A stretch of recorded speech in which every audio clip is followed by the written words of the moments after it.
people of care and compassion, but I would say candidly, it's not a pleasure to be here. 40 years ago, this trade was stopped from the United Kingdom. It was stopped after the exhaustive investigation as to the abominations that took place for the animals that suffered in this trade.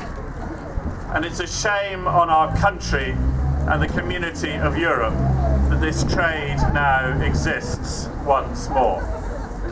We, all of us, have a duty. I first of all pay tribute to the people of Kale and the people of Tail, Kate against live export, Thanet against live export. These creatures, our fellow creatures, have no vote, they have no voice. You, in your witness for their suffering, have spoken out for them, and you continue to speak out for them. And I salute and congratulate you on standing day after day, night after night, to bear witness for those animals. The rest of us in this country have a duty also to speak out. The vast majority of our fellow citizens have no idea as to the abominations that are taking place here. And I would say gently to our colleague from the National Farmers Union, the notion that calves a few weeks old will learn to drink from metal water feeders on trucks where they have no experience of that. The notion that they are content to be shipped for hours. The notion that they will end up in locations which do not abide by British law. And the notion that they are bright and bouncy at the end of that is not only a fantasy, candidly, sir, it's a disgrace. None of that represents the truth of the existence of these animals. I have one other message from my friend from the National Farmers Union, and it is this: that there may well be an ability to police these laws in this country. It may well be that our fellow citizens in Northern Europe take these matters seriously. But I tell you this, the reality of it is that law is utterly ineffectual unless it is effectively policed. And the truth and the reality across Europe is that the laws which the European Parliament passes, and I pay tribute and salute them for doing so, to protect animals, are simply utterly ineffectually policed across Europe.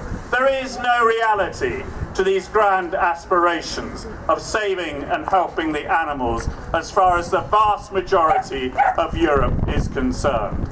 And let me bring that point closer to home. I find it interesting that since, through the good grace of Thanet Council, RSPCA officers have been down in the port making inspections of these lorries, I find it interesting that for the first time we discover offences taking place on these lorries.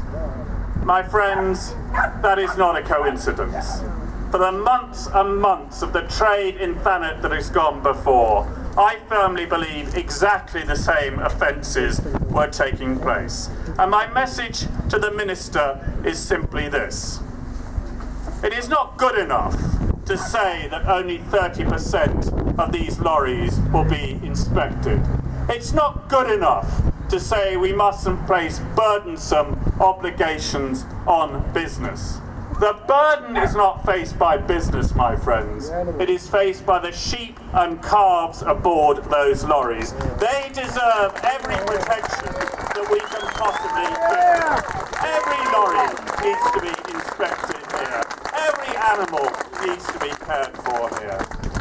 And if this trade, if this shipment of meat out of this country has to take place, then let it take place on the hook and not on the hoof. It is high time that this trade not only stopped in this port, it is high time this trade stopped in every port in this country. RSPCA officers will be in this port each time this shipment takes place. We will be here as long as this trade takes place.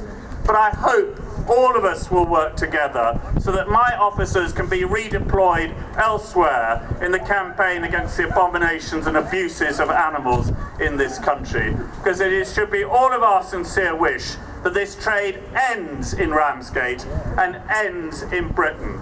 And I have a message to those who ship these animals. We are watching you. We are examining you. We will look out for you. And if it is the case that you are breaking the law, well then, we will prosecute you too. My friends, you have a great deal to be proud of in what you have done and what you are doing. This country has a great degree of pride in its respect for animals in the law that we pass. But we have much work to do. The animals need us. We, collectively, all of us, are their voice. Let us ensure that that voice is heard ever louder, ever more clearly from this day forward, until those that can hear it understand that these are our fellow creatures and act accordingly and end the abomination of live export. Thank you very much.